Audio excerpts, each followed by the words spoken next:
Hello, respectable audience. My question is 5 divided by 5 plus 5 divided by 5 plus 5 times 5.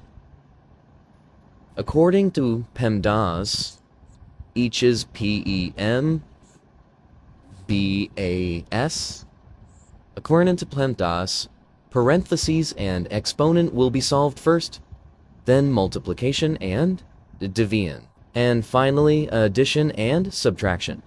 Here, we have to move from left to right, and first this division should be solved. So 5 divided by 5 will be equal to 1.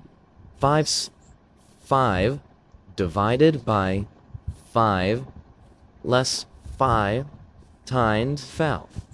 Okay? Now again, according to PEMDAS, this division should be solved. So 1 plus 5 divided by 5 will be equal to 1 plus 5 times 5. Now, according to PEMDAS, we have this multiplication, and we have to tackle this multiplication first. So 1 plus 1 times 5 will be equal to 25.